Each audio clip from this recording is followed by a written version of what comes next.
जमाना है अपना संभल जाई।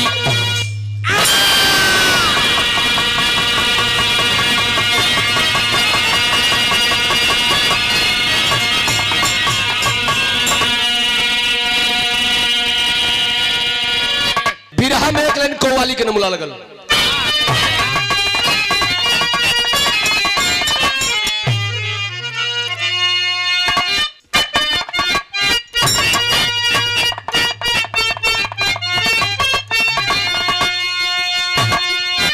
ई नहीं कोनो लड़की रहल, अरे वाह, सधुआइन बने, कहे कि मैं वो हूँ, कंठी नहीं टकराएगी।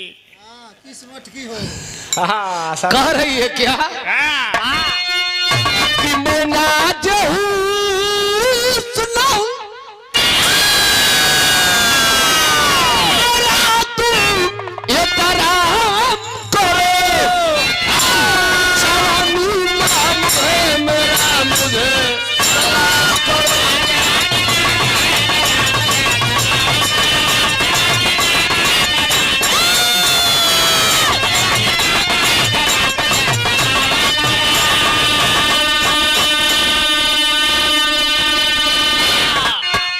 अंशिका से हम कहते सलाम करब कि तुझे सलाम कह दिया श्री राम भैया, सलाम करूंगा कि तुझे सलाम मगर एक काम करो, तू अपनी मस्त जान हमारे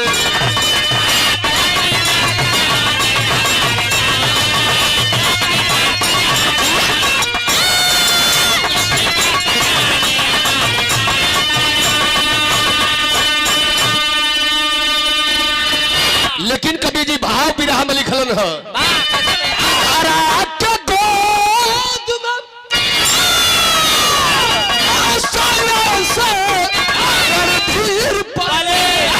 वतन की लात बचाने वतन कबीर चले।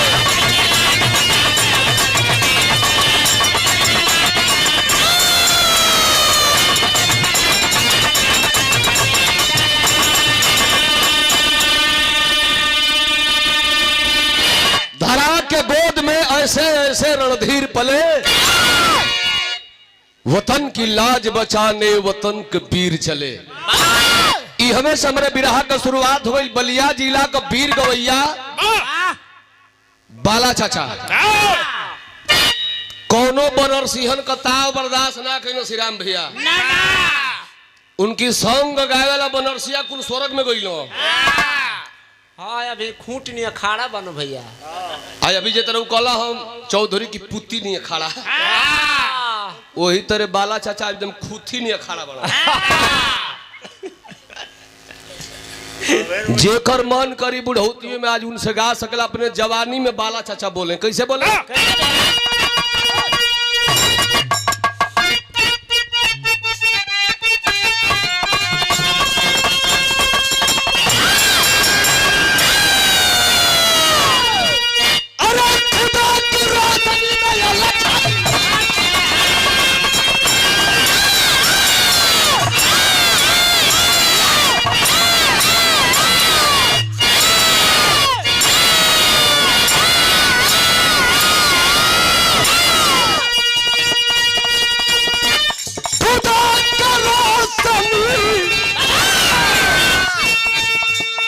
नया लग झांकी होती है,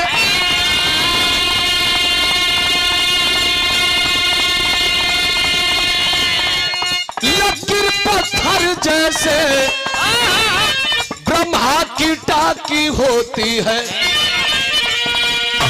उसी से दिए है खुदा तो उसको बनाए, बड़े को पाकर के ना छोटे को तो ठुकराए।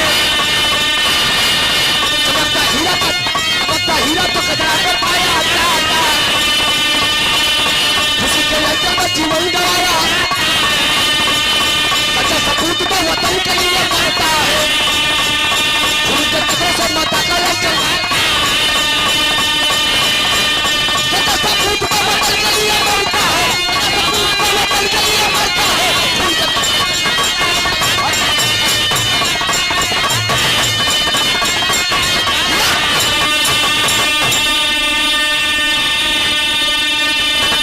इहवे से हाँ। हमरे बिरहा का शुरुआत हो गई। कहानी के करबा कैसन बा ध्यान से बिरहा सुनल जाई। कवि जी भाव लिखल ह बिरहा में, विदेशिया का भाव ह।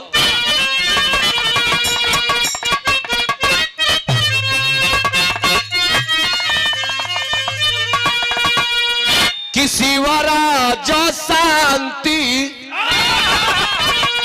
अरे दुई प्राणी रहले देवा घर में, अरे दिहले विधाता नहीं ये बाबू ये कहू लाला नावा, अधन संपत्ति से बाबू अरे उनकर घरवा भरल रहे, अरे एगो पुत्र बिन हरदम हई उदास रहे मनवा। बिरहा सुनने वाला पंच लोग, बिरहा गवले का मतलब ना होला, बिरहा समझौले का मतलब होला। बिरहा सुनले का मतलब ना होला, बिरहा समझले का मतलब होला। हमारे बिरहा का शुरुआत हो गई बाबा धाम के मंदिर से 3 किलोमीटर पश्चिम छोटा गांव, 3 किलोमीटर पश्चिम और गांव पंडितपुरवा। वो पंडितपुरवा गांव का अमीर आदमी जेकर 3-4 तल्ला बिल्डिंग बा, जकरा द्वार पर फॉर्च्यूनर स्कॉर्पियो गाड़ी खड़ा बा, लेकिन औलाद नहीं के। जबकि दोनों प्राणी भगवान भोलेनाथ का भक्त हुआ, जल चढ़ावत हुआ, लेकिन मालिक सुनत ना हुआ। समय धीरे धीरे बीतत बहो बाबू, चौथापन चढ़े वाला बा। आज दोनों प्राणी जल चढ़ाई के जब घर के ओर लौटलन ह, रास्ते में आई देखेलस बरसतिया में कृष्णा भैया घाम जब उग जाला कि ना, चला बुझाई की जोरी जाई, कड़कड़ा के घाम उगल बा। सुकुवार दे पंडिताइन को घाम लगल, तर तर तर तर पसीना से देह हो गई। हाथ जोड़ के पंडिताइन अपना पंडित जी से को बात कहली, यहाँ एक लाइन खेसारी लाल का तर्ज लग गई।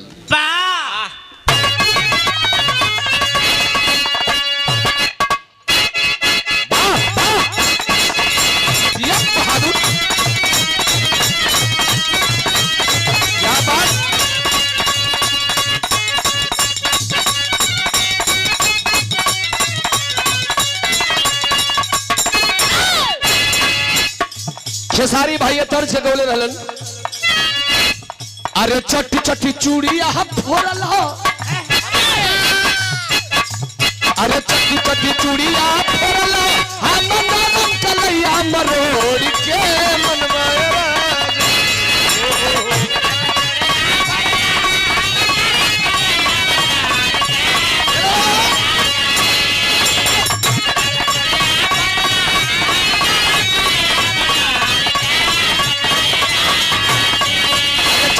चूड़िया फोड़ला हमारा कलैया मरोड़ के मनवाए राजा जी, अरे बता खटिया कपटिया तोड़ के मनवाए राजा।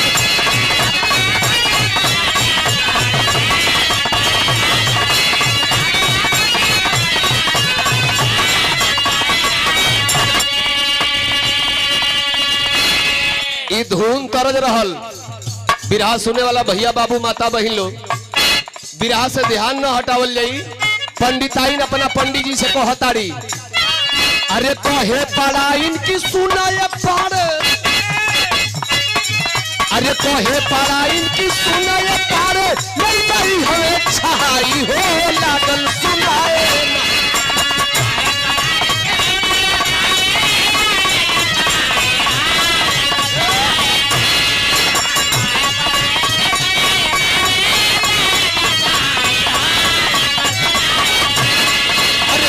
पढ़ाइन की सुनाए पारे, नहीं हमें छाई हो यार लागल सुनाए ना, एक लाली के रोवाई हो लागल सुनाए ना।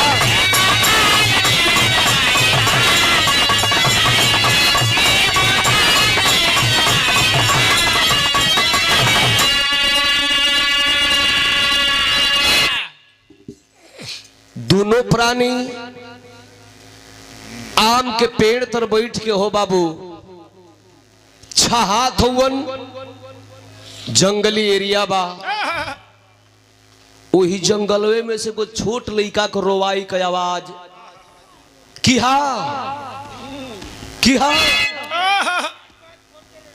लड़का को रोवाई की आवाज पंडिताइन के कान में गई। कलिए जी सुनता नहीं का हो ये देखी ना कोनो लड़का रोवा था। दोनों प्राणी अकनत अकनत अकनत वो लड़का के लगे गई। पंडिताइन तुरंत अचरा पसार के वो लड़का के उठा ले ली। जय भगवान भोलेनाथ जय हो। लड़का मिल गई। हाँ बेटा मेहनत का लड़का मिल गई। पंडित जी कहलक हाँ बिना मेहनत का खेला में निक लगेला भइल तब न बुझात कि कितना पीड़ा होला। आन गलई के खेला में तो निके लगी। कहली कि सुनी ए लड़का के हम लेके घरे चलब। ए भैया दोनों प्राणी उठा के वो पावल बेटा के लेके घरे अइलन। नहवा धुलवा के ओके आपन दोनों प्राणी बेटा बना लेलन। कहला कि जय भगवान हमने के भक्ति सफल हो गई। अंशिका जी अब धीरे धीरे लड़का बड़ होके लगल।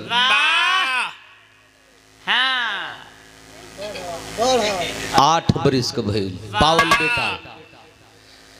पावल बेटा 8 बरिस के भइल। धीरे धीरे समय बीता था। ध्यान दे जी बतौली है ना कि कहानी एकदम फिल्म की स्टोरी जी से बढ़त जाई।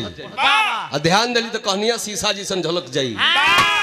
8 साल का भइल हो बाबू अतबले भगवान भोलेनाथ जवन वो माई शांति पंडिताइन के गोद में दिले रहन बेटा के उहे दुनिया का मालिक वो लइकवा के जिंदगी में जौहर घोर दहलन। जौहर का घोरलन ह ई हमें से बिरहवा हमार मोड़ लेता है। जौहर का घोरल बाबू तर्ज बदल गई।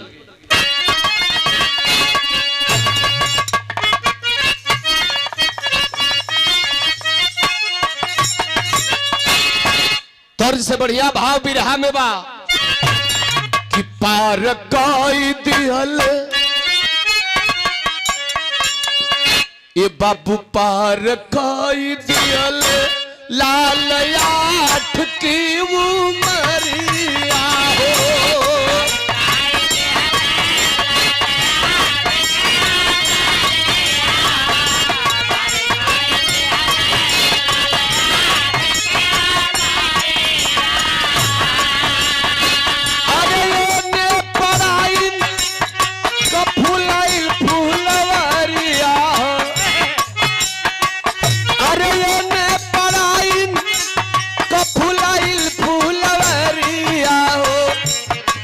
कई दिहल लाल 8 की उमरिया हो।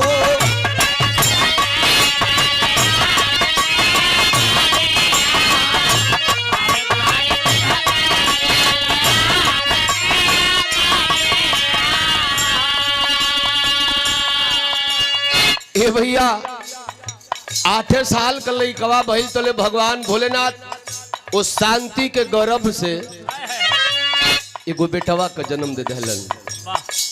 इतना भैया लोग बिरहा सुनो तारा लोग भोजपुरी में कहावत कहेला कि आन क मेहरारू ए अंशिका अपन लइका सबही के निक लागला भोले ने 8 रंग का पेड़ होखे। आज पंडिताइन जब अपने बेटवा का मुंह देखली हो तो अपना पंडित जी से कहली ध्यान दल जाई। अरे कहली पढ़ाई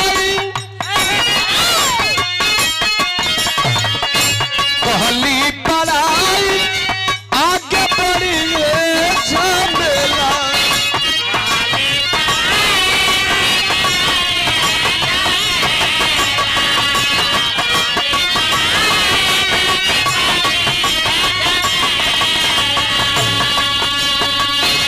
कहियो कहाई आकाश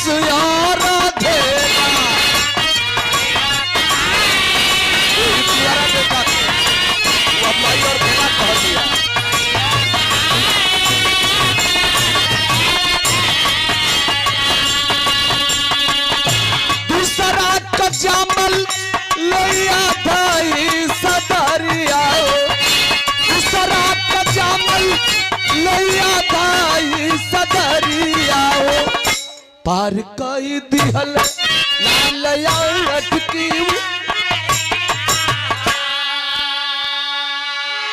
आज हे बाबू अपना बेटा का मुंह पंडिताइन देखली है, कहली कि सैया जी एक दिन हमनी के लइका बड़ हो जाई,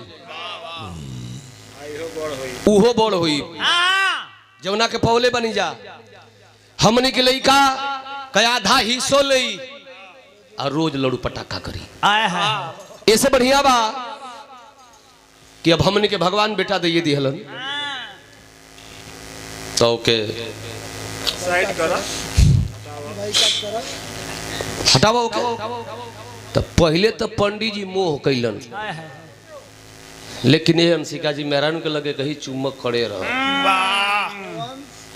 जो दुनिया में हत्या मर्डर कुल करावा था, जो 9 बजे के बाद काम करला। जौन माई बाबू पैदा करतड़न, चाहे आप लोगों की चाहे हम, ये है नहीं कि चलते ये भैया लिपस्टिक के चलते माई बाबू का आदमी छोड़ के अलग हो जाता है। हाँ, प्याज की बोकल ने छील के फेंक दा। माई बाबू से कोनो मतलब लोग नहीं रखत। आज देखो शिवराज पंडित जी का मेहरारू शांति ओह मौका पर कल से जहाँ आएंगे मौका पर गाड़ी लड़े वाली सुनी मर्द दुए नस कहोलो। कमन भैया एगो मोटकी नस एगो मेहनकी नस। जे यहाँ बिरहा सुना था वो सब मोटकी नस वाला बा, हम मेहनकी नस वाला घर से बिरहा सुनत लोग बा। जाड़ा में मेहरारू चाय पी दे प्लास्टिक की नाथा नहीं पुटरा जी का जाई रामकोल के अंशिका के नहीं देखत मोबाइलिया में यही जरा रामचरितमानस पठो पढ़ल जी बिरहो सुनल जी। ए भैया आज शिवराज पंडित जी को मेहरारू शांति अपना पति देव के कहली कि देखी वाह ये पावल बेटा के हटाएंगे। वारे शिवराज पंडित जी बारे हम माया की नगर और जमाने के लोग जौन बेटा हो सके वह बहनी हो गई लोग के आगे लेके मतलब के गौरी आ गई। आज वो बेटा के दूर करावतड़ी शिवराज पंडित जी वो पावल बेटा के लेके हो बाबू अपना मेहरारू के कहला पर नजरी से दूर कर जात हो, लेकिन झरझर झरझर रोवो जात हो। लेके कहा गइलन बाबा धाम के मंदिर से 10-15 किलोमीटर पहले जे भी भाई बाबा धाम गई हुई एगो स्टेशन मिलेला जसीडी स्टेशन। उसी स्टेशन पर एक यादव होटल है जो आज भी कायम है। उसी राम निवास यादव के होटल पर वो पावल बेटवा के आकाशवा के लेके गइलन हो राम निवास यादव और राम निवास बो। दोनों जना चाय पकौड़ी समोसा का दुकान के लिए हुए। पंडित जी वही जे लेके होटल पर गइलन राम निवास यादव से कहलन अरे यादव हमार मेहरुआ रोज बीमार रहे, हम गरीब ब्राह्मण हैं, हमारी लइकवा के अपना होटलवा पर रख लेता, कुछ तनख्वाह ही देता, वो पैसा से हमारा मेहरारू का इलाज हुई। राम निवास यादव को एक नौकर की जरूरत थी, 500 रुपए पर उस बेटे को रख लिया। लइका साल भर रहल, पंडित जी एकहू दिन तनख्वाह लिया ना गई। तनख्वाह का कौन काम बा, तो नजरी से दूर करे के रहल। साल भर बीतल, अब जात कहो ही राम निवास सोचल ना कि बाभन ढेर हिरने के लागेल कोनो ए पर बाभन खात रहे सतुआ ऊपर अहिर भैंस चरावत रहे तो साला मेरी गिल तो ना बरजलस तो पूजवावेला कहीं बाबा ना जाके मरी ना गई। बड़ा गड़बड़ हो जाए, रुकाओ कर तन खैया दिल तनी पता लगोले। पंडितपुरवा गाँव के पता लगाओ तो राम निवास साल भर का तनख्वाह जोड़ ले अपना लइका जो नौकरवा बोकर तो साल भर का तनख्वाह 6000 भइल। 6000 रुपया लेके राम निवास अहिर वही पंडित जी के द्वार पर जब पहुंचल न तो 3 तल्ली बिल्डिंग एकदम कृष्णानंदनिया, वैसे ही एकदम चकाचक रोड पर मकान, घोरिया वाली कुर्सी पर पंडित जी बैठल हुआ। राम निवास गल कल की साला दूसरा कौन दूसरे बाभन के द्वार पागे कहा कैसे 6000 दी तो साला करोड़पति बा। पीछाओं से जाके कल की बाबा प्रणाम, पंडित जी कब तक कुर्सी पर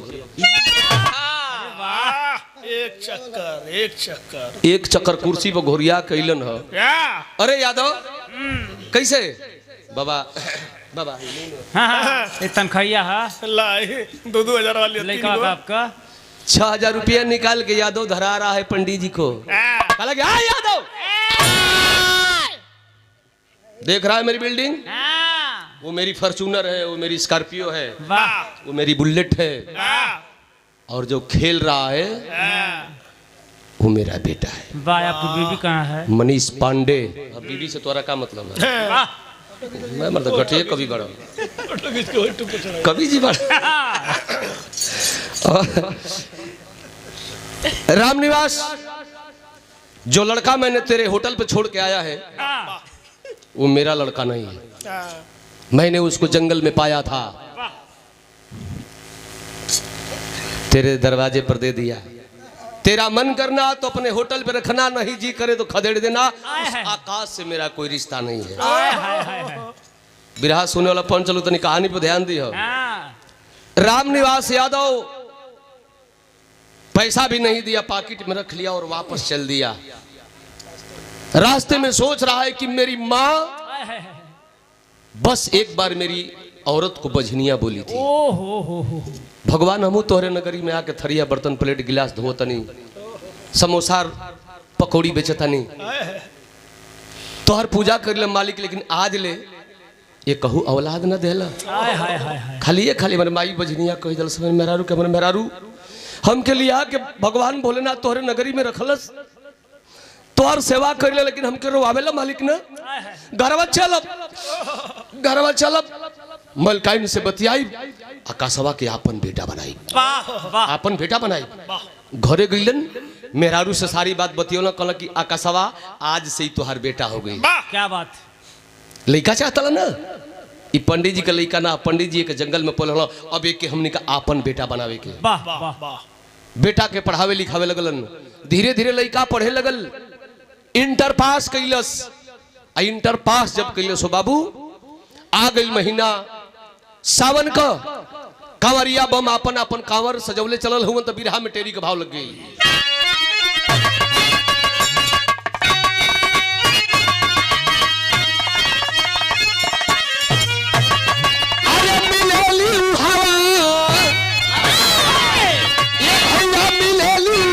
सुंदर जिंदगी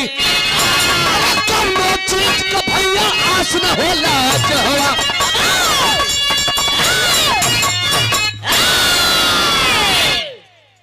कौनो चीज का भैया आस न होला जहवा, तो मिलेली उहवा सुंदर जिंदगी। गई लइकावा थरिया प्लेट गिलास धोवे, पा गई प्यार माई बाबू को, अब माई बाबू को प्यार पा के इंटर में पास कलहलस। तब ले आ गई महीना सावन का, कांवरिया बम अपन अपन कांवर सजौले, बोल बम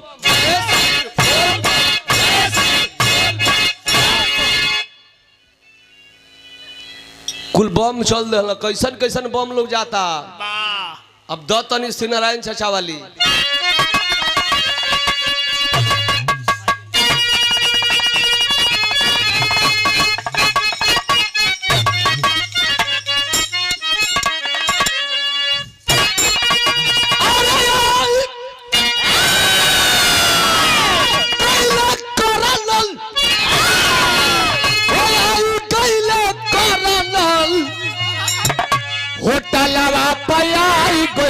करनल बाबा धाम का मेला जगमगाई हो, होटलवा पर आई गईल करनल।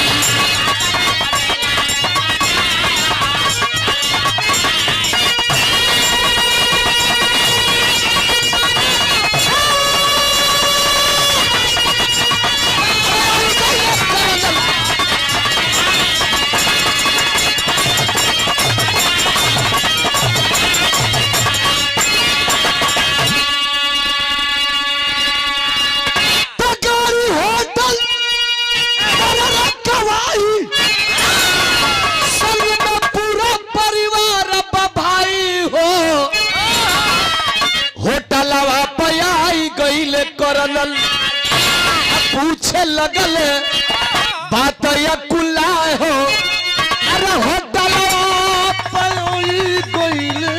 कर्नल एगो कर्नल साहब अपना पूरा परिवार के लेके बाबा का दर्शन करे चलल हुवन। रिजर्व स्कॉर्पियो गाड़ी से जात हुवन। गाड़ी जा करके राम निवास यादव के होटल के सामने रुकी। राम निवास यादव के मेहरारू कढ़ाई में समोसा बना बना के डालो तड़ी। अकसवा जो लइका बा इंटर पास करके बैठल बा पेपर पढ़ता बेचता पढ़ता बेचता पढ़ता। आ तबले गाड़ी जब रुकल शीशा जब डाउन कैलन है कर्नल साहब नजर पड़ी राम निवास यादव के औरत के ऊपर। बिरहा सुने वाला भाई लोग बिरहा से ध्यान मत रहे। ए भैया राम निवास यादव की औरत जो है कर्नल साहब को देख रही है। आकाशवा के कहली कि बेटा बेटा बड़े लोगों का प्रणाम करने पर यह जिंदगी संवर जाती है। वाह वाह वाह। जो जो जो जो जो जो जल्दी जा गाड़ी गेट खोल। गेट खोल के कर्नल साहब के लिए आके आओ। आकाश गई गेट खोलस कर्नल साहब को उतरलस। बगलिया वाली सिटिया का गेटवा जब खोलस वो धूपी चश्मा लगोले कर्नल आइन। वाह। वो हाथ में चमचमावेली मोबाइल।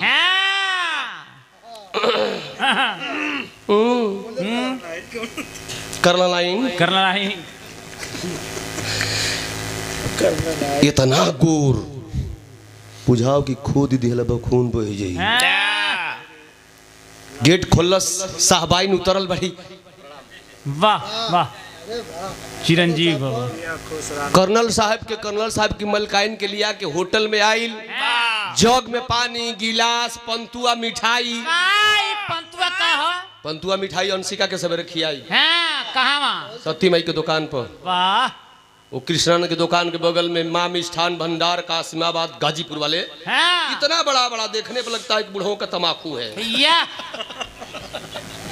साला मंगाहू में लाज पंतुआ रसगुल्ला भाई है रही सही जिया बन रही बिचाव में तनी डाल दल सब रंग बिरंग का। एक कसोरा अमितावा भाई के मिलेला उहे पंतुआ मिठाई धैले बा। कर्नल साहब काहे के पानी पियो देख रहे उस बेटे की सूरत को। वाह वाह। लंबा भी है सुंदर भी है संस्कारी भी है। होटल में तो बहुत लड़के मिलते हैं लेकिन प्रणाम करने वाला कोई नहीं मिलता है। वह भी झुक के प्रणाम पैर छुआ है। कलन की एक मलकाइन ये आखिरी साल है 5वां साल हम आइल बनी तोहरे होटल पर। आइए बारी हमारे मलकाइनो आ गई ना मल मलकाइनो कल हम चलब तो ले ली। हाँ कल चल तू चल चल तो ऐसा दोनों जना नहीं है जा तो तू का सोच रे दोनों जना चली ली है जा। अच्छा ये बताओ हई लइका तोहर नौकर हो कि तोहर बेटा हो? आई साहेब आप तो देश की चलावत नहीं आप कर्नल हैं। ये साहब ये नौकर हमारा रहित ना तो आपको प्रणाम ना करी। ये हमार बेटा हो इंटर में फर्स्ट क्लास पास के लिए बहुत साहब। ए साहब हम सुनीला कि कर्नल साहब लोग जके चाहेलन ओके भर्ती करा देलन। वाह। तो कर्नल साहब कहलन हई देखो समोसा बेले वाली को तन की संस्कारी ना बना दली। ई फौज का नौकरी देखे लगल। समोसा बेली वाली जना का औकात नहीं के 50,000 1 लाख देवे के। ये ख्वाब देखे लगल बेटवा के फौजी बनावे बदे। हाँ हम लोग करा देते हैं। ए साहब तन दया कर देती हमार गरीबिया दूर हो जाती। कल हाँ ठीक है कोशिश मैंने 12 हाथों फिर तन कोशिश करूंगा। बगल में कर्नल साहब के मलकाइन खड़ा बड़ी कोशिश करूंगा। का कोशिश करबो जब लइकवा संस्कारी लगते बा ऊंच विचार का लगते बा जोग बटले बा तो ई भर्ती करावे के बा। कहला कि सही का लोग कहला कि मेहरारू के मेला बाजारे लेके ना जाए के चाहिए। आइल बड़ी दर्शन करे की भर्ती करावे। चल आइल बड़ी भर्ती करावे। मुझे 5 लाख चाहिए। मेहरारू के कानाव में कहता ना कि मुझे 5 लाख चाहिए तो कलश की हाँ तो उहे ए नाती उहे 5 लाख लेके सूती है हम जात हरी। कहाँ हो? करना नहीं ना वे पत लगले के सूती हो हाँ। मजा नहीं मिलेगा हाँ।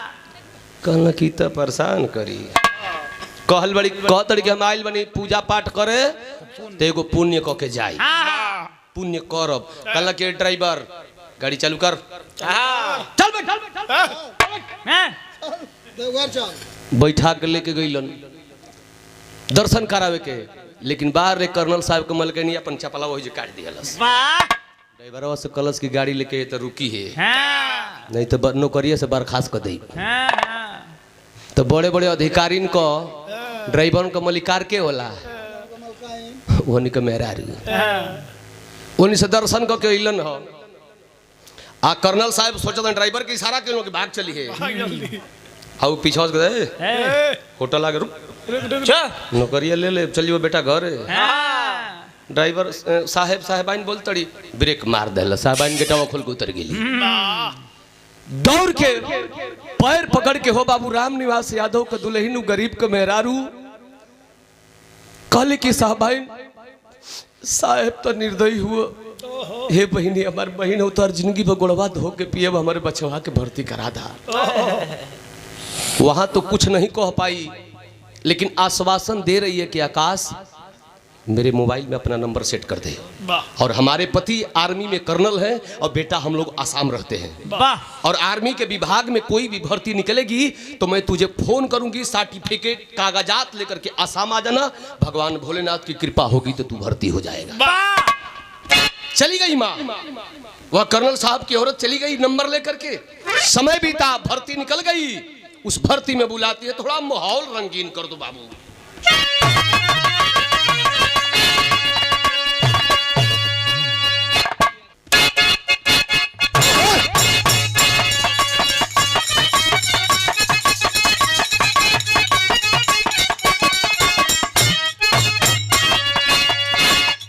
अच्छा देरी से तरह धुन काटा तैली हो एगो धुन बा हमर मन कर दे के गा दे ऐसे कि अंशिका का बिरदरी के मेहरारू कुल गावेली माने मेहरारू बिरदरी ये लोग कोनो बिरदरी ना होले मेहरारू बिरदरी के गावेली जब केहू के द्वार पर बारात आवेले तो जई हलावा भुजावे एक बिरहा फील्ड में हम ले ली एक बिरहा में केहू गावत ना रहे गा देनी रजनीगंधा के संगे हम यूट्यूब पर चले लगल तो जहाँ न तहाँ देखो भैया कुल लोग फरमाइश कर देला तो हम सोचल कि आप लोग कहब कि रमके वाला तबे से खाली भी रहेगा तो दुनिया में काटी देता है तो बिछावा में तन की रंगीन कहिए दे संत हो गल मेहरारू कई रंग का गावेली सा कई रंग का नाचेली सा जाके गोड़िनिया से कहे से बरसाई में के गोड़िनिया हाँ तो आज तो के ठुमका लगावे के पड़ी कहीं ना ये बहिनी नाचब ना गोड़वा सजिया के पहनाए वाली सुई मार लेला ये बहनी बड़ी मारी मारेला दबिला दबिला ना नाचो कह सके ना नचबी तो साड़ी लेवे बस साड़ी अनेक जो ना मिल पाई अरे तू लमहर बाड़ी हमनी का छोटवर रही जा तो गोलाई पार दे ले खड़ा हो जाए तू बीच में हो जाई है बीच में हो के निहुरा के नाच ली है गोड़िनिया जब बीचे में हो जाए तो बगलिया वाली कुल माई बहन गावेली कैसे गावेली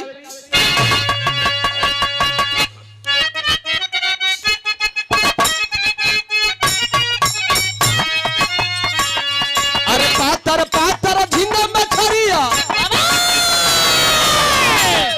अरे पातर पातर झिंगा मछरिया कमरा हिला रे जमकल बरे बुआ एकदम फाउल होता है का तो हर सार का तो तेरे ही दान करे सुनो का होई नाच के आइल बड़े फुफुओरा में पे नचावे हमके सोनू के यहाँ फुफुआ रहो खैर तरह दिया ही ना बिरहा में कुल कई गो रसबा जब ले जवानी में रहला हमरे रामनाथ भैया उन्हों का केहू जोड़ ना रहे तो उनकर हम चेला हैं तो गुरु अरब तो उरब जी तब तो थूरब ये भी एक कला है अंशिका जी इसको बुरा नहीं मानना चाहिए अब तो हम थोड़ा साधु हो गए हैं लेकिन थोड़ा इसको दिखा देना भी जरूरी है माहौल रंगीन हो गया सारे सारे के बाद तो शंकर जी मान लो हाँ सारे के बाद शंकर जी मान लो तो हम सोनू के बात ना माना आवा आवा जल्दी आवा देरी मत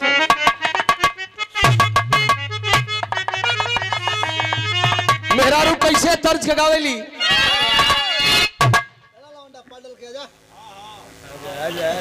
का रामशिष भैया हम जानते हैं डुमा डड़ गाँव ही बहुत बदमाश गाँव है आओ लेकिन हरदम बिरहा करावे तो बगलिए में सधुआइन क दिला जा अगली बेरी अकेले तो सर सरगम रहली अये बेरी अंशिका कुसोई ही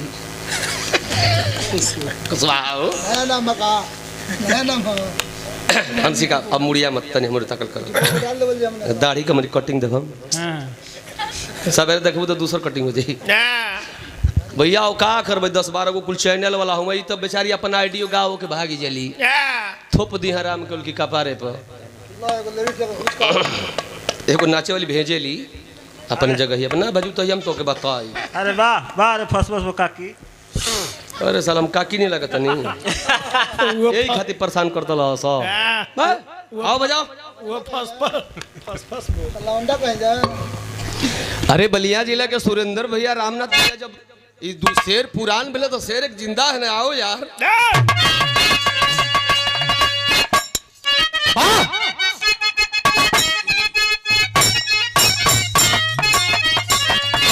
ये भी करम भैया खाली रात भर उहे टोटरम चलेगा कि हयो चली मेहरारू कुल गावेली अरे पातर पातर झींगा मछरिया अरे पातर पातर झींगा मछरिया कमरा ही लावे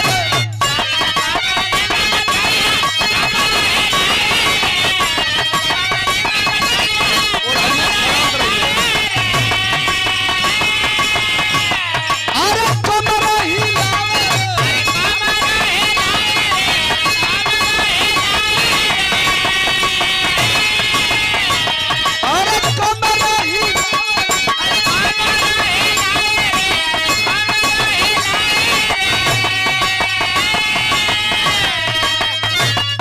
अरे पतरी गोरी निया छिलरी पतरी गोरी निया छिलरी हसैया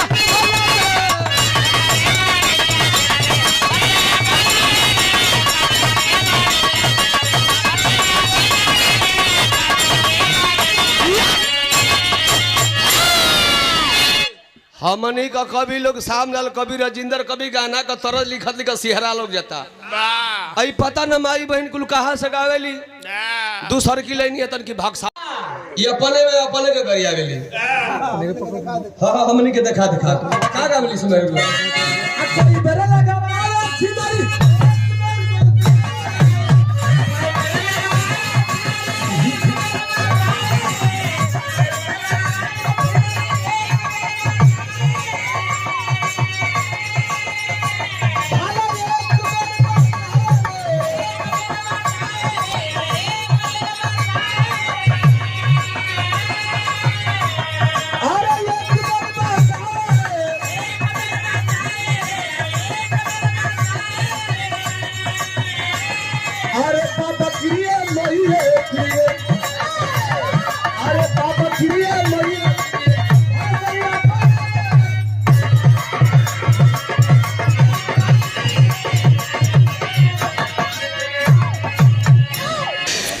ये घड़ी बड़ा चर्चा में को चीज कमन के देहात में शिव चर्चा जितना घर को मेहरारू बिना काम काज के बड़ी सो मैं शिव चर्चा में जातड़ी सो ये कह तो बरखा बंद हो गया झगड़ा को के अरे ऊ मत देखाओ तोरा गाजीपुर के जो सबसे बड़का महंत भवन को बारे में हम जानत हई कोनो सास से पतोई झगड़ा करते नहीं हम शिव चर्चा में जाई बुढ़िया मना करते बहनी मत जो नीक नहीं खे गरी सत्संग में गइल कुल घरे रहा सा पतोहिया के नीक नहीं खेला के तब बुढ़िया से कहतिया इशारा बस रहे अरे का पगला गइलू ना होइया लेकिन आर्मी के भर्ती निकलल बा कर्नल साहब के मेहरारू फोन कइले बाड़ी वो आकाश अभागा गरीब का बेटा आसाम पहुंचल। वाह आज जब पहुंचल तो भइल का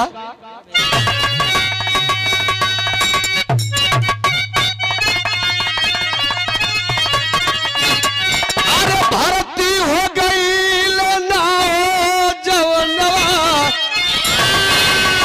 अरे भर्ती हो गई ना हो जवनवा, भर्ती हो गई ना।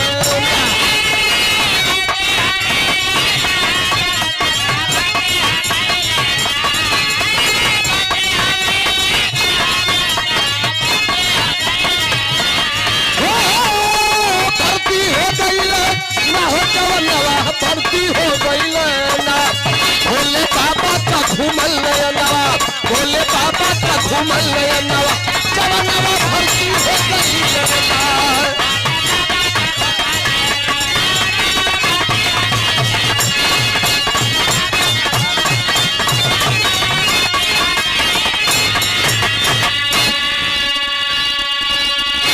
आकाश आर्मी में भर्ती हुआ, ट्रेनिंग को पूरा किया, नौकरी भी कर रहा है। मित्रों बिरहा सुनने वाले भैया बाबू, धीरे धीरे धीरे धीरे 3 साल नौकरी अपनी किया है। नौकरी चौथे साल में प्रवेश कर रही है। एक दिन मिल गया कर्नल महोदय साहब से, साहब जहां आप मेरी ड्यूटी लगाए हैं वहां की ड्यूटी मेरी पूरी हो गई, अब कहां ड्यूटी लगा रहे हैं? आखिरकार कर्नल साहब कहा कि बेटा जहां ये हम लोग का कैंप है, इस कैंप से 4 किलोमीटर पश्चिम एक नुनियापुरा गांव है। मुझे अभी खुफिया एजेंसी के द्वारा मुझे खबर मिली है कि उल्फा उग्रवादी नुनियापुरा गांव में आतंकवाद करने वाले हैं। बेटा एक काम कर, एक तू है, 4 और जवानों को साथ में ले लो और 5 जवान चले जाओ नुनियापुरा गांव में, देखना वहां उल्फा उग्रवादी कोई आतंकवाद न करने पाए। बेटा एक कर्नल एक जवान को समझा रहे हैं। बिरहा सुनने वाले भैया बाबू यही मेन पॉइंट की बात है। और वही एक और जवान खड़ा है, वो कौन है? आर्मी का क्लर्क, जो सारी बात को सुन रहा है कि कर्नल साहब भेजत हुए 5 को जवानन के नुनियापुरा गांव के बचावे बदे। वो क्लर्क कौन है? वही शिवराज पंडित जी का बेटवा मनीष पांडे। लेकिन मनीष पांडे भी आकाश को नहीं पहचानता है और आकाश भी मनीष पांडे को नहीं पहचान रहा है, इसलिए कि बचपन में ही साथ छूटा है। लेकिन कहा जाला कि जैसन काकर वैसन बिया, जैसन माई वैसन धिया। आज वो बेटा बा क्लर्क जरूर, लेकिन दिल में लालच बा। इस साहब भेजत हो उल्फा उग्रवादियन के मारे बदे ना, तो क्यों न मैं उल्फा उग्रवादियों को यह संदेश दे दूं कि हमारे 5 जवान उस गांव में जा रहे हैं। अगर खबर दे देता हूं तो मुझे अच्छी रकम मिल जाएगी।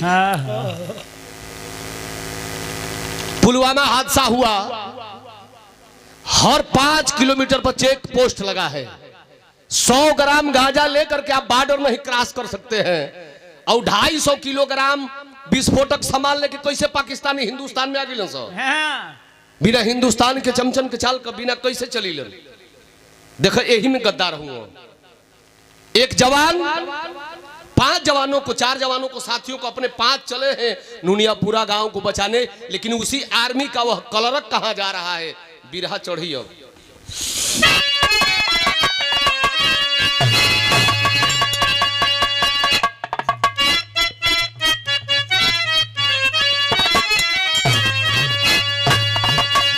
तनी हमरे रामनाथ गुरु वाली दे दो।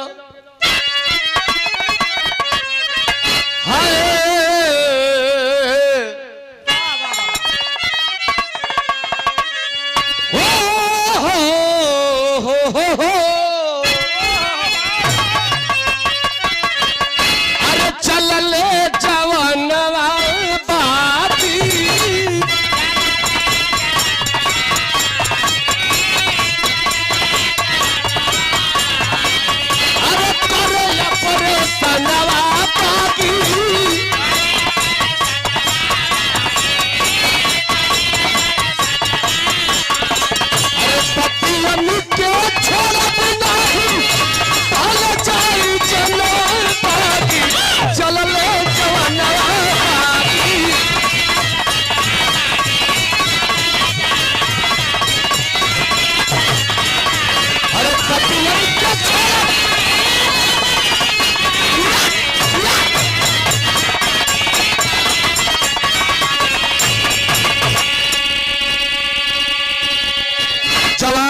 हौसला बुलंद करके चले हैं पाकिस्तानियों उस उल्फा उग्रवादियों को मारने के लिए।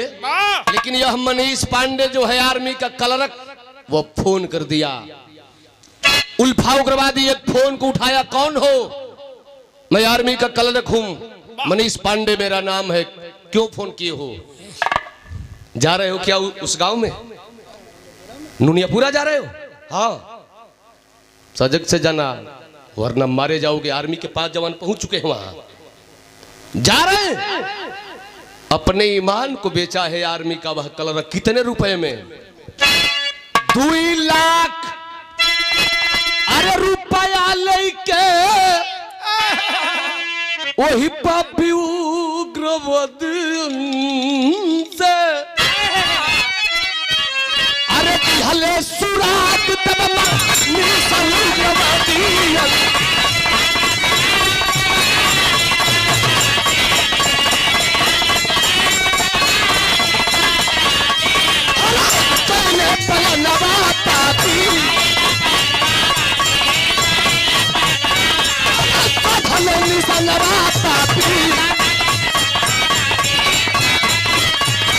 अरे भाई ले सही बच्चा चल ले चलवा।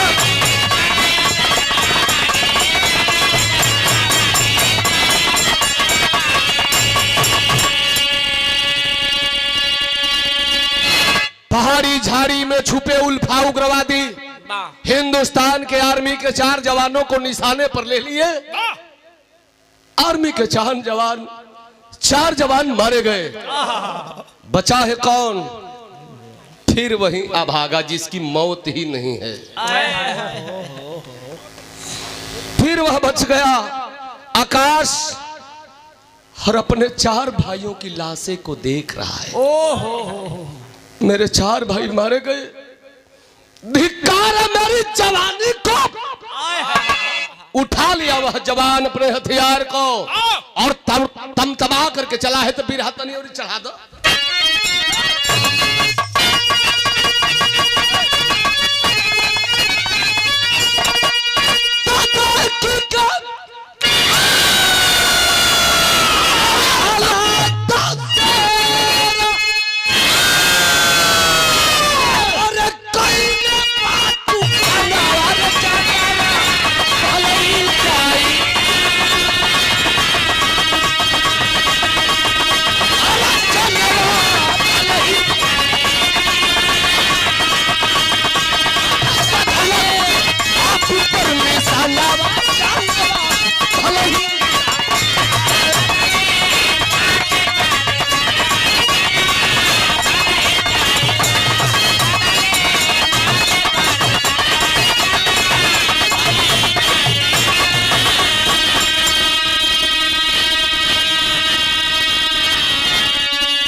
मर जाऊंगा, मिट जाऊंगा इस हिंदुस्तान के लिए,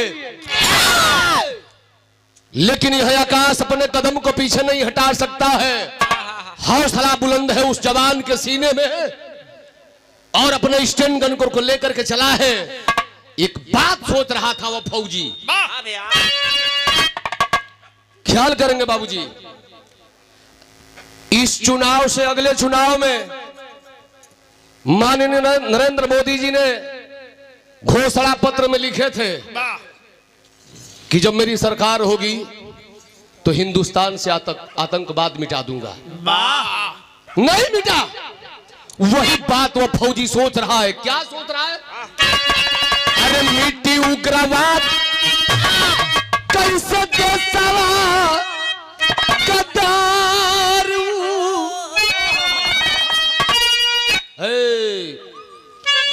आतंकवाद कब तक बिटेगा मेरे देश का? तब तक उल्फा उग्रवादी बारूद का गोला लेकर के और बम का धमाका कर दिए।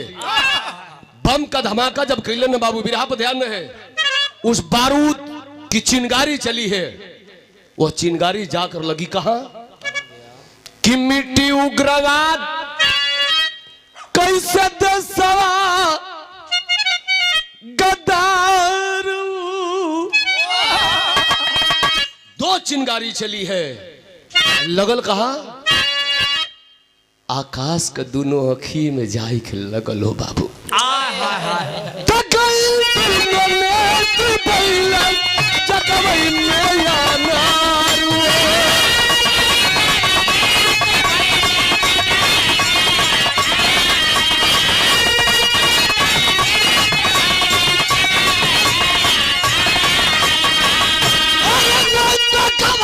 फिर भी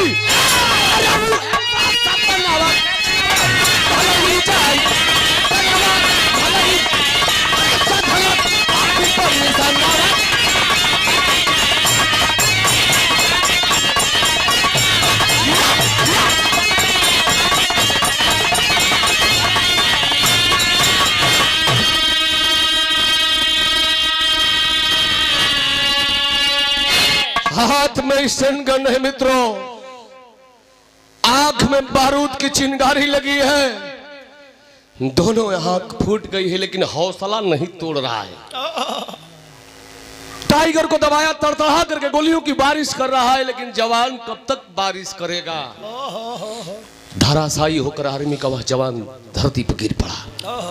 जवान गिर पड़ा, आर्मी के कैंप में खबर गई कि 4 जवान तो शहीद हो गए, लेकिन भैया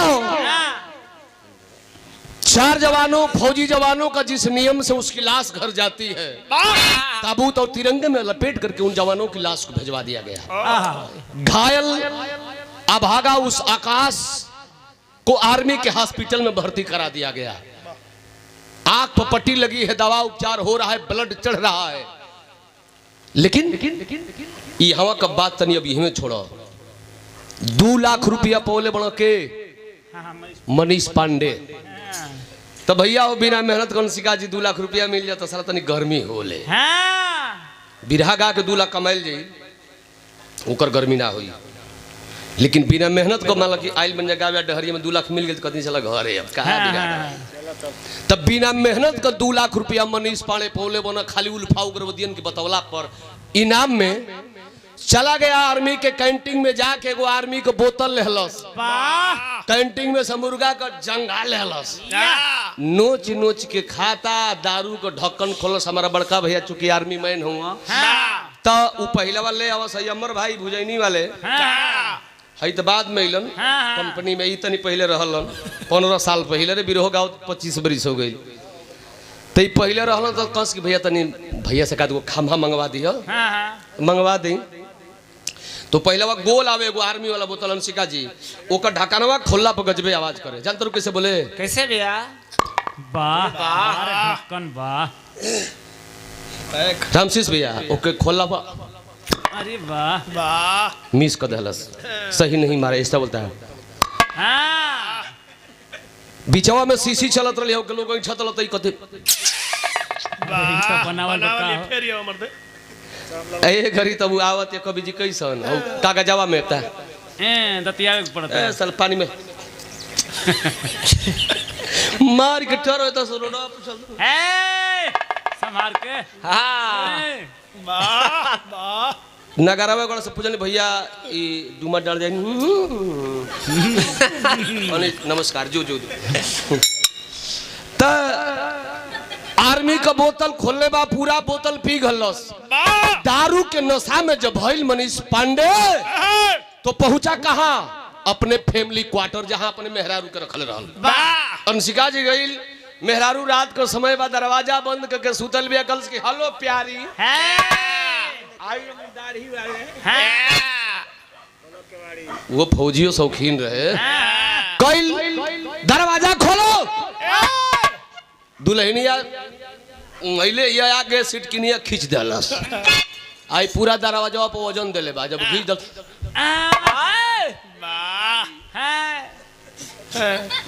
नया रोजर कुल फुट गई। ये कैसन बहुत लाल लाल रे बिना सुना सुकर फूटी गई। कलश की सैले झटके में खोल देती है।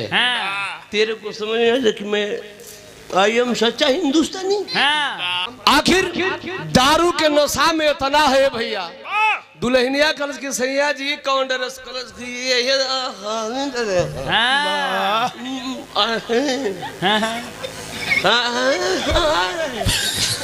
कलश की कौन डरस कलश आई एम भाया हिंदुस्तानी वाह कलश की का कहले बनी कलश की तुमको इससे मतलब नहीं। मैं सोचता हूँ कि तेरे लिए एक स्कॉर्पियो खरीदूं और जो मेरा बेटा होगा ना फॉर्च्यूनर खरीदूंगा। ले क्या तू को हले 2 लाख वो सने में हो जाई। अरे तो धीरे धीरे बटोर। ले 2 लाख रुपया का चेक धरावत अपने मेहरारू के कलश की सैया जी कैसन चेक। वाह विराज सुनने वाले भैया बाबू हंसी मजाक जगह से भाव भी जगह से यह कैसा चेक। कलश की पागल करिया छर भैंस बरोबर रह गईलू 85। 4 थरिया खाती हो और भैंस जैसे सोती हो। आई एम सच्चा हिंदुस्तानी टीवी तो देखती नहीं इतना मार लेती हो गलाम गलाम। हिंदुस्तान के 4 जवानों को मैंने इसी 2 लाख रुपये पर जान से मरवा दिया। आई एम सच्चा हिंदुस्तानी। इतना ही नहीं एक फौजी की मैंने दोनों आंख को भी फोड़वा दिया। आय हाय हाय हाय इसी 2 लाख रुपए के चलते बिरहा सुनने वाले भैया बाबू कले जब फट गई हो तुरंत वो दुल्हनिया का कल मारे पति बा तब तो साबत आप तो आरती उतारने लायक हैं। सोच रही हो वीरांगना पांडे कि मैं फौजी खानदान की बेटी हूं। मेरा बाप फौजी था, मेरा भाई फौजी था। जो मेरा बाप सरहद पर ड्यूटी करते हुए शहीद हुआ। आय हाय हाय मेरी शादी करने के बाद बॉर्डर पर मेरा भाई मारा गया और मेरे फौजी खानदान वाले मेरी शादी एक फौजी से किए कि इसका सिंदूर इस देश के काम आएगा। और ये नाटक करा है। देशद्रोही मेरा पति गद्दार है। कलश की सैया जी रुकिए पतिदेव आप मेरे स्वामी हैं पतिदेव हैं जरा मैं आपकी आरती उतार लूं। उतार लूं। इतना नशा में हो कि देखल जो पीला सारा मुड़िया निहुरा के लड़खल सब गिरा वही तरह मुड़ी गोत दिलबा को लार पोटा गिरता। वीरांगना पांडे कौन आरती लेके आयल घरवा में से भैया इहमे तो सुंदर भाव है। बताओ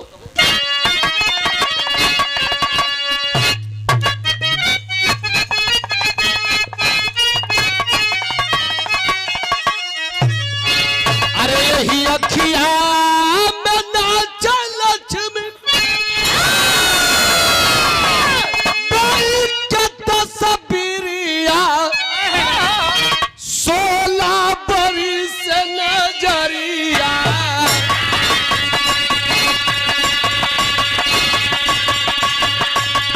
16 बरिस नजरिया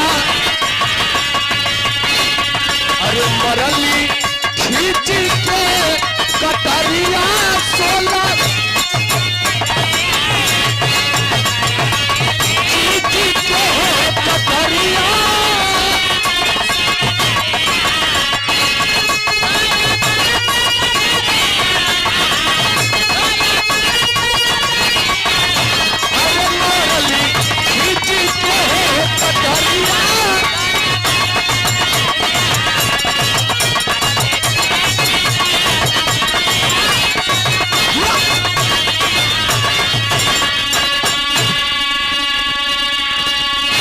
घरवा में गईल ओकर पति मनीष पांडे मुड़ी निहरौले घरवा में गईल कबो कबो गए सुराजा तया शाम में बड़ा लकड़ी के खेती होले लौना उना लगावे बदे लौना फारे बदे को दाव धइले रहल आ वही दाव के पौलस उठा के ले आई कलश की बोला बोला काली मैया की जय बोला भारत मैया की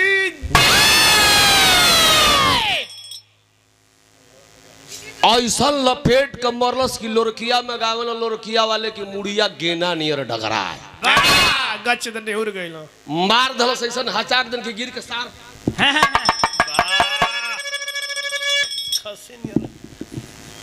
कलश की बेगर पति का रहना मंजूर करूंगी लेकिन मुझे देशद्रोही पति नहीं चाहिए। मार दलस मुड़ी कटल ओकरे हाथ से 2 लाख रुपया का चेक छीनलस लेके गई कर्नल साहब के लगे। साहब ये लीजिए। कैसा है बेटी? कौन हो तुम? कलश की साहब मैं मनीष पांडे की औरत हूं और मेरा पति देशद्रोही जो 4 जवान शहीद हुए थे मेरा पति कराया था। जो आकाश जवान अंधा हुआ है उसको मेरा पति कराया है और ये मेरा खून देख रहे हैं शरीर पर ना अपने पति की हत्या करके आ रही हूं जान से मार डाली हूं उसको। कल करे पगली हिंदुस्तान की कानून को अपने मुट्ठी में क्यों लिया? यह काम कानून को करना चाहिए। कलश के साहब हिंदुस्तान का कानून का सूत्र हमके मत बताओ। हिंदुस्तान की कानून यही तो है जुर्मी जुर्म करता है जेल जाता है 2 4 10 बरिस रहता है पैसा देता है छूट जाता है फिर जुर्मी जुर्म करता है। मैं जो काम की हूं वह हिंदुस्तान की प्रशासन शासन नहीं कर सकती है। कल के हरे पगली तो के जेल हुई कलश की साहब जेल ना हमके फंसी हो जाई वो मंजूर बा लेकिन देशद्रोही पति मुझे मंजूर नहीं। बिरहा सुने वाला भैया लोग वीरांगना पांडे को जेल हो गया। 1 महीने के बाद कर्नल साहब गईलन हो आज जमानत पर अपन रिक्स लेके वो बेटी के छोड़ा लेलन। जमानत पर छूट के आई और जब छूट के आई तो डहरिया में कहते कि साहब 4 गो जवानवा तो शहीद हो गईलन जौनन के देख ना पौली लेकिन जौना को अखिया फूटल है कम से कम ओ फौजिया के तो दिखा देता हो साहब कि वो जवान बा कैसन। कर्नल साहब लिया के हॉस्पिटल में जब गईलन हो उस समय हॉस्पिटल का डॉक्टर उस अंधा फौजी से अंधे आकाश से उस हॉस्पिटल का डॉक्टर उस समय पूछ रहा था कि रे फौजी तेरे माँ का नाम क्या है तेरे बाप का नाम क्या है तू 1 महीने से ऊपर हो गया भर्ती हुए हॉस्पिटल में और तुमसे मिलने न तेरी माँ आई न तेरा बाप आया न तेरा कोई भाई आया। अरे फौजी तू रहने वाला कहाँ का है रे पगला? हॉस्पिटल का डॉक्टर पूछत हुवन आकाश बेड पर सुतल बा आँख पर पट्टी लगल बा हो बाबू ओके मरबा सारे के को सीजन ना हो सारा बटेरी बोलो था कॉलेज किए साहब हमके बस दिखा दो फौजी बाग कैसन। उसी समय डॉक्टर पूछ रहा था और वीरंगना पांडे और कर्नल साहब खड़ा होके सुनत हुवन वो फौजी आकाश बतावा था कि हम के कर बेटा हैं। इतना भैया लोग बैठल हुआ तो सुन लिया आकाश बेटा रहल के कर बतावा तो फौजी हमारे बिरहा के आखिरी तरफ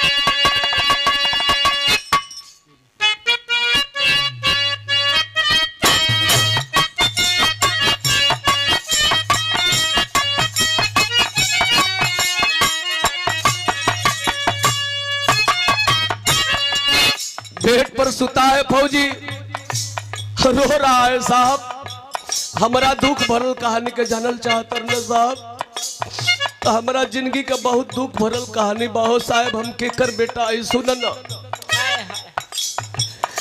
एगो भाई बाबू साहब एगो माई बाबू ये साहेब झड़िया में फेंक दिहल झड़िया में फेंक दिहल दूसर माई लिहलिया पा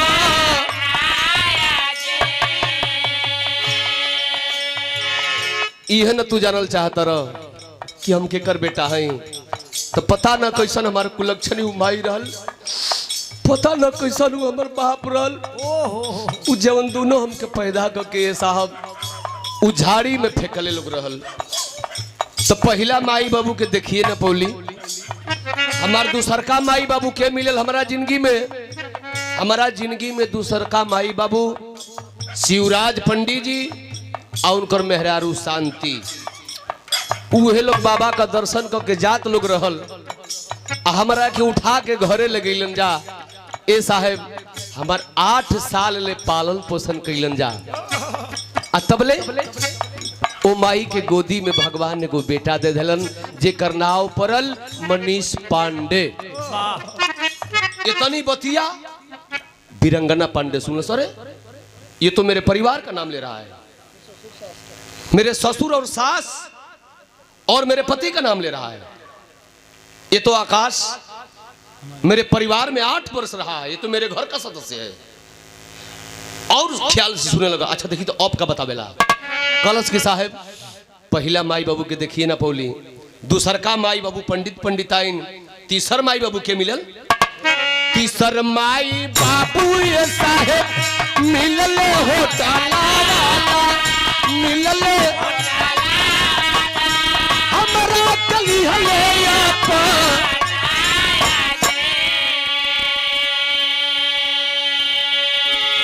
तीसर का माई बाबू राम निवास यादव और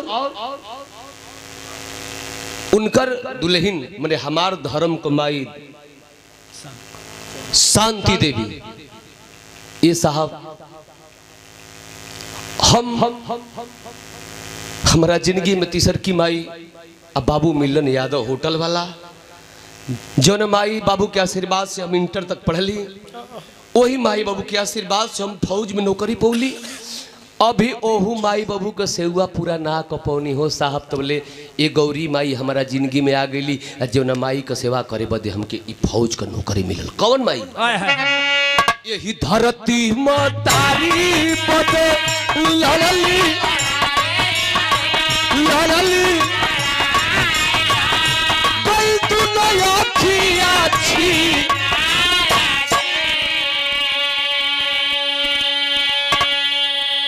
यही धरती माई का सेवा करे बदे हमके फौज का नौकरी मिलल, जैसे नीतीश यादव के मिलल है। नीतीश का सेवा करे बदे, देश का सेवा करे बदे फौज का नौकरी मिलल है।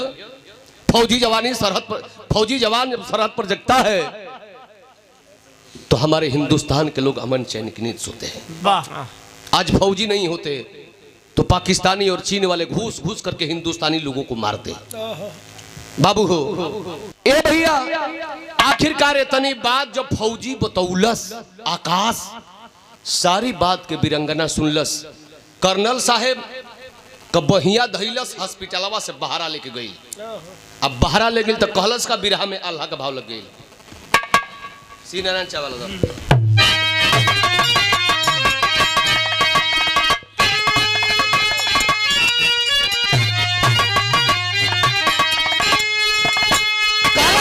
साहेब, अरे तो सोती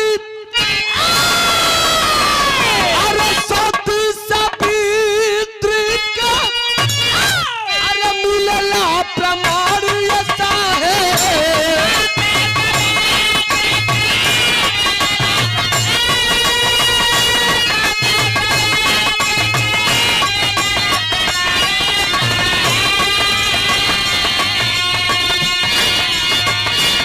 सत्यवान के यमराज से छोड़ा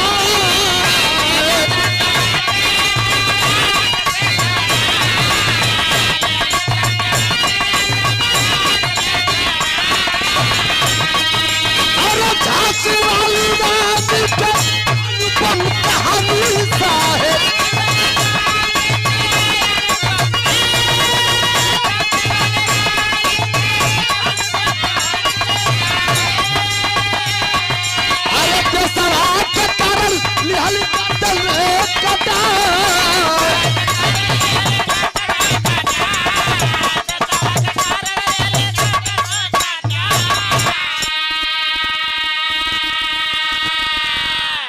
साहब मुझे नेत्र शिविर ले चलिए। कहला क्यों बेटी? कलश की साहब ये जो आकाश है ना, जो अंधा हुआ है, सर मैं इस जवान के लिए अपना नेत्रदान करना चाहती हूँ। कहला कि आखिर तेरा और आकाश का क्या रिश्ता है? कलश के साहब कुछ और रिश्ता नहीं है, लेकिन यह जवान ठीक हो जाएगा साहब ना। तो सरहद हिंद की रक्षा करेगा। फौजी फौजी है। कल छोड़ो ना बेटी, क्या है सब चक्कर में पड़ती हो। हाँ कल उसकी छुपावो थे ना बताओ थे वही। कल उसके साहब हम के लिए चली नहीं तो नेत्र शिविर हमर जो हूँ आवेला। कर्नल साहब लेकर के नेत्र शिविर गए। वीरांगना की एक आंख निकाली गई, एक आंख दान में देती है उस फौजी आकाश के लिए। एगो आंख निकाल के वीरांगना को हो बाबू आकाश के शरीर में लगल, आकाश की आंख वाला जगह पर लगल। हॉस्पिटल से छुट्टी मिल रही है आने के लिए, कल उसके नहीं ये भी आंख। डॉक्टर कहता है पागल है क्या रे, ये तो पागल है। अरे दान में एक नेत्र दान दिया जाता है, एक किडनी दान दिया जाता है, और दोनों दान में दे रही है। अरे दोनों आंख दान में दे करके अंधी हो जाएगी। कलश की साहब हम अनहरे होकर चाहते, हम के देखो, हम अपने हाथे से अपने पति के जब हत्या कर दिली, देशद्रोही पति के मार डली, तो हम देखब के केहो साहेब जबरन दोनों दान में देती है। दोनों नेत्र निकाल करके आकाश को लगाया गया। वाह। और शासन प्रशासन की ओर से उस वीरांगना पांडे को सेवा करने के लिए सरकार की ओर से 2 दासियां लगी है, 2 लड़की जो फैमिली क्वार्टर जहां रहती थी वहां रह रही है। आकाश का घाव जब ठीक भइल, हॉस्पिटल से जब छुट्टी मिलत है तो कर्नल साहब कहना कि आकाश ड्यूटी करना चाहता है या रिटायर होना चाहता है। कॉलेज की साहब हम रिटायर हो खब की ड्यूटी करो। ये बात बाद में हुई, पहले हमारा कई बताई कि हमारे है आंख में जो हमारे दोनों आंख फूट रही है, इस जगह पर आंख के कर लगल है। कलर छोड़ो यार, मैं वो तो खरीद करके लगाया हूँ। कल उसके ना साहब जैसे खरीदले हुआ वहू के दिखाओ, हम देखो के हो। इसलिए कि साहब जब मैं इस आंख से देख रहा हूं तो बस देश प्रेम बदले की आग मुझे दिखाई दे रही है। मुझे चैन नहीं हो रहा साहब, मैं सोच रहा हूं किस आतंकवादी को मारूं। किसकी आंख है साहब मुझे दिखाइए। कर्नल साहब ले आए कि वीरांगना के क्वार्टर पर जब गईलन है बाबू, आकाश जब उस वीरांगना पांडे को देखता है कि अंधी है दोनों आंख से, हाथ जोड़ के आकाश कलश की वीरांगना आखिर तू मेरे लिए अंधी क्यों हो गई। कलश की कुछ नहीं आकाश, मैं ऐसे ही अंधी हो गई। मैं सोची कि तू अंधा है, तू ठीक हो जाएगा तो दुनिया की सेवा करेगा, दुनिया की रक्षा करेगा। तू फौजी है, मैं जी करके क्या करूंगी, मैं दुनिया देख कर क्या करूंगी। आकाश कलश की पगली जब तू इतना बड़ा काम की है तो आज के बाद यह मत बोलना कि तू अभागन है, तेरा कोई नहीं है। जब तू मुझे दुनिया दिखाई है तो आज से तू मेरी दुल्हन हुई, मैं तुमसे शादी करूंगा, तू अकेली नहीं है। कलश कह रहे आकाश ई का बतिया बतरा, तू एगो फौजी बाड़ा, तोहरा माई बाबू के 10 लाख 5 लाख रुपया 8 लाख रुपया दहेज चाहिए। आए अनहरी के ले जीबा तोरा गाँवों को लोग ताना मरी है। आकाश कलश के ढेर गुणन खंड का सूत्र मत पढ़ाओ। तुम्हारे सामने 2 शर्त है, या तो तुम हमसे शादी करो वरना अपना नेत्र वापस ले लो। जब नेत्र वापस देने की बात वो फौजी बोला तो उस समय वीरांगना हाँ करती है, शादी करे के तैयार भइल। तब 2 फौजी जवान के कर्नल साहब भेजल जसीडीह स्टेशन राम निवास यादव और राम निवास यादव वो दोनों जना गईलन आसाम। आ जब महतरिया जनलस कि हमारी लड़कावा का बियाह कोनो आनहर लड़की आई हो बा देखा महतरिया का मैंने कॉलेज के आनहर भेपर सब बियाह करब ना ना ना ना। कर्नल साहब बिल्कुल हम ना, भले पैसा रुपया ना मिली पतो ही हमके एकदम चाहिए। तब का दौड़ के आकाशवा अपनी माई के मुँह बन करता माई रे ऊना अनहर अनहर तोर बेटा, मैं अंधा था रे माँ, वे तोर धर्म का पतो ही हमके दुनिया देखोलस रे माई, अनहरी मत कह रे माई। जब सारी बात माँ जानती है तो हाथ जोड़ के अपने धर्म का बिटिया अपने धर्म का पतोह से बुढ़िया कहलस का खड़ी के भाव लग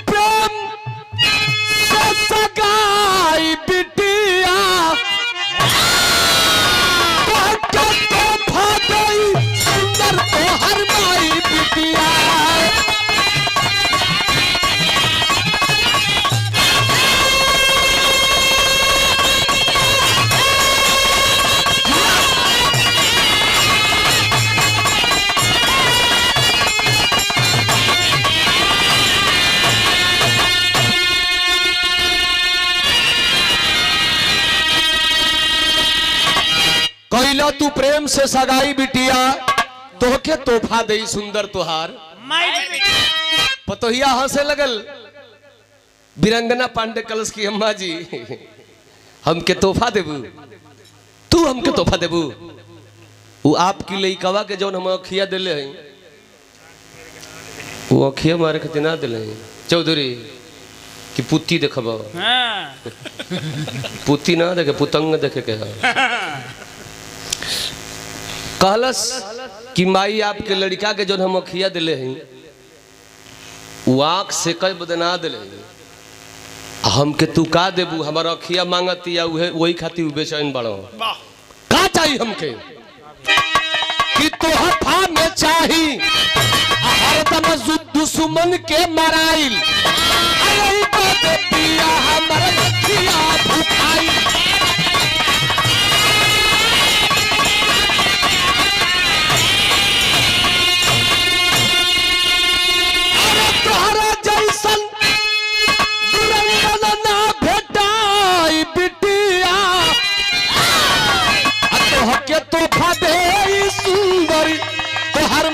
बिटिया आकाश और वीरांगना की शादी हुई शादी भइल आकाश परिवार के अपना लेके घरे आवल चाहता आगे आगे फौजी आकाश ओकर कान पकड़ ले है ओकर दुल्हन कन्हैया हो बाबू तू नोखिया से आन्हर न पिछवा कर्नल साहब हुआ उनका पिछवा राम निवास दोनों प्राणी हुआ मने मने महतरिया सोचत है कि हमार पतोहिया घरे जाई जब लेके हम जाई बाबा के नगरी में तो उजक मेहरारू लोग कहे कि का रे एकर बेटा फौजी बा एकर पतोही आन्हर बा दूसरा जगह तो ये आन्हर पतोही से बियाह के लिए जाना था कि 2-4 करोड़ दे दिले बिया इससे बढ़िया बा पैरवा पकड़े लेलस कर्नल साहब के कलश किए साहब महतारी है जिंदगी का अपना हर सुख के हम प्राप्त कर ले हैं हमार पतो ही हमार धर्म का बेटी भाई हमारा घर का लक्ष्मी बा दोनों तो ना दे पाई बहुत साहब लेकिन माई है तो अपने पतोहिया बदे तो एगो तो हम दे सकीला ना अरे वाह वापस कर्नल साहब को पकड़ करके लौटाती है आर्मी के हॉस्पिटल में गई वो महतारी अपने पतोहिया बदे एगो दान देलस अखिया आ सास पतोही के कईगो पत्थरे के दोनों के आंख लगल आजकल बड़ा सिस्टम चलल बा कईगो पत्थरे के आंख लगी कईगो ओरिजिनल आंख लगल ओकरे बाद आकाश अपने परिवार को लेकर के घर आया और छुट्टी बिताने के बाद आज भी आसाम में ड्यूटी कर रहा है आखिर लाइन बाबू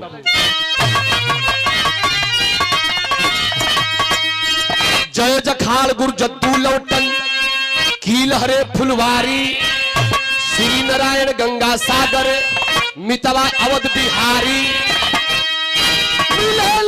हवा सुंदर जिंदगी राम चवन